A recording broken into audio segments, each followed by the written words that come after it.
Hi guys, ಬೆಂಗಳೂರಿಂದ ಕೇವಲ 48 kilometre ದೂರದಲ್ಲಿರ್ತಕ್ಕಂತಹ ರಾಮದೇವರ ಬೆಟ್ಟಕ್ಕೆ ನಾವಿವತ್ತು ಬಂದಿದ್ದೀವಿ. ನನ್ಗಂತೂ ಸಿಕ್ಕಾಪಟ್ಟೆ ಎಕ್ಸೈಟಿಂಗ್ ಇದೆ. ಯಾವೆಲ್ಲ ಪಕ್ಷಿಗಳು, ಪ್ರಾಣಿಗಳು, ಮತ್ತೆ ಈ ಒಂದು ಬೆಟ್ಟ ಯಾವ ರೀತಿ, ಯಾವ ಶೈಲಿಯಲ್ಲಿದೆ, ಮತ್ತೆ ಹೇಗೆ ಇಲ್ಲಿಂದ ಅಷ್ಟು ಎತ್ತರಕ್ಕೆ ಹೇರೋದು ಅನ್ನೋದ್ರ ಬಗ್ಗೆ ಇವತ್ತು ನಾನು ಕಂಪ್ಲೀಟ್ ವ್ಲಾಗ್ ಅಲ್ಲಿ ತೋರಿಸ್ತಿದ್ದೀನಿ. ಹಾಗೆ ಫಾಲೋ ಮಾಡ್ಕೊಂಡು ಮಕ್ಕಳಿಗಾಗಿ ನಿರ್ಮಿಸುವಂತಹ ಆಟದ ಚಟುವಟಿಕೆಗಳು, ರಾಮದೇವರ ಬೆಟ್ಟದ ಮಾಹಿತಿ ಕೇಂದ್ರ.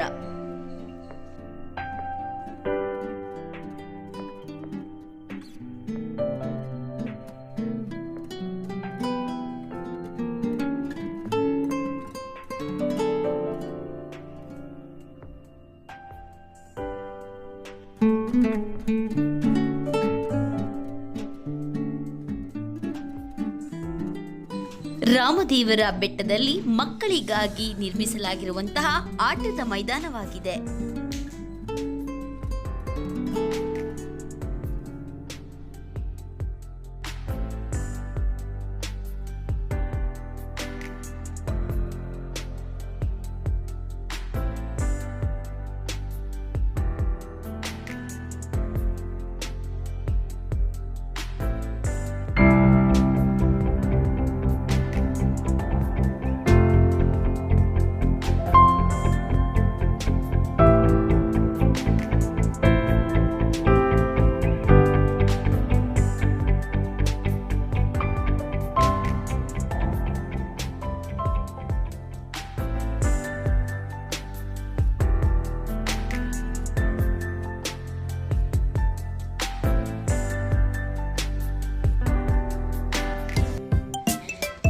ಇದು ಪಾರ್ಕಿಂಗ್ ನಿಲ್ದಾಣಗಳು.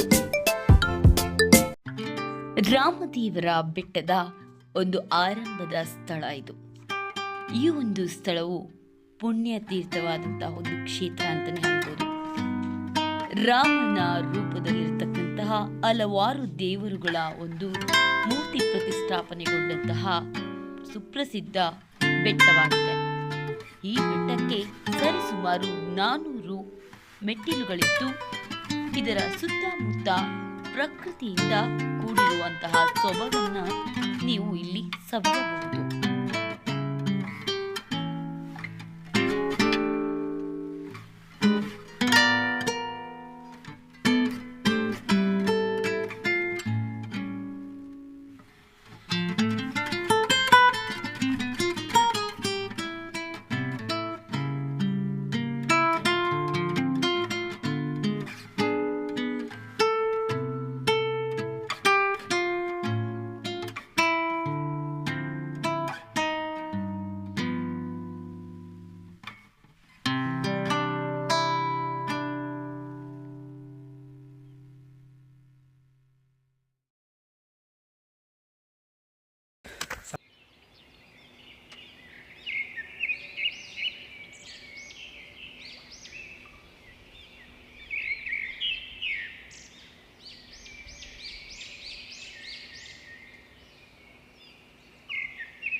ರಾಮದೇವರ ಬೆಟ್ಟದಲ್ಲಿ ನಡುವೆ ಸಿಗುವಂತಹ ಈಶ್ವರನ ಮೂರ್ತಿ.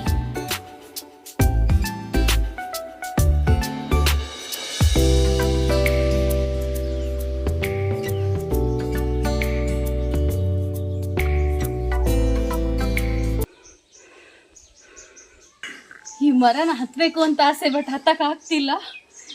ಆ್ಯಕ್ಚುಲಿ ನೋಡ್ಬೇಕಾದ್ರೆ ಸುಮಾರು ಬೆಟ್ಟಗಳನ್ನ ನೋಡಿದ್ವಿ, ಒಂದೊಂದೇ ಗುಹೆಗಳು, ಮತ್ತು ಇಲ್ಲಿರ್ತಕ್ಕಂಥ ಒಂಥರ ಸೈಲೆಂಟಾಗಿ ಕೇಳಿಸ್ಕೊಳ್ಳಿ ಎಷ್ಟು ಹಕ್ಕಿಗಳ ಕಲರವ. ವಂಡರ್ಫುಲ್ ಅಂತಲೇ ಹೇಳ್ಬೋದು. ಮೋಸ್ಟ್ ಆಫ್ ಆಲ್ ಈ ಗುಹೆಯಲ್ಲಿ ಏನಿಲ್ಲ ಇರ್ಬೋದು. ಸದ್ಯಕ್ಕೆ ಭಯ ಆಗ್ತಿದೆ, ಯಾಕಂದರೆ ಹಾವು ಏಡಿ ಏನಾದರೂ ಇದ್ದು ಕೆಚ್ಚಿಸ್ಕೊಂಡ್ರೆ ಸಾಕು. ಇನ್ನು ಮುಂದಕ್ಕೆ ಹೋಗೋಣ, ಇನ್ನು ಏನಿದೆ ಅಂತ ತಿಳ್ಕೊಳ್ಳೋಣ.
ಹಿಸ್ಟರಿ ಬಂದು ರಾಮದೇವರು ಏಕಶಿಲಾಮೂರ್ತಿ, ಒಂದೇ ಶಿಲೆಯಲ್ಲೇ ರಾಮ, ಲಕ್ಷ್ಮಣ, ಸೀತೆ, ಆಂಜನೇಯ. ವನವಾಸದಲ್ಲಿ ರಾಮದೇವರು ವನವಾಸನ ಈ ಜಾಗದಲ್ಲಿ ಒಂದು 5 ರಿಂದ 6 ವರ್ಷ ಇದೇ ಜಾಗದಲ್ಲಿ ವನವಾಸ ಮಾಡಿದ್ದಾರೆ ಅಂತ ಒಂದು ಪ್ರತೀತಿ.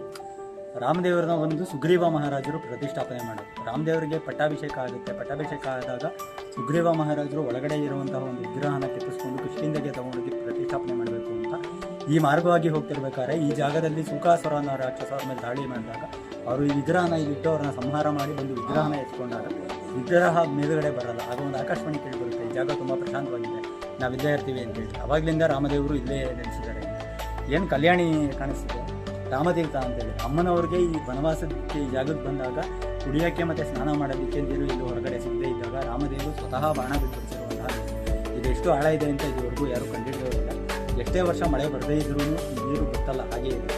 ಈ ಉದ್ದುತ ಶಿಲೆಗಳನ್ನು ನೋಡ್ತಾ ಇದ್ದೀರ, ಸಪ್ತ ಋಷಿಗಳು 7 ಜನ ಋಷಿಗಳು ಒಂದು ಕೊಳದಲ್ಲಿ ಸ್ನಾನ ಮಾಡಿ ತಪಸ್ ಮಾಡಿ ಶಿಲೆಯಾಗಿದ್ದಾರೆ. 400 ಮೆಟ್ಲುಗಳಿದೆ. 400 ಮೆಟ್ಲು.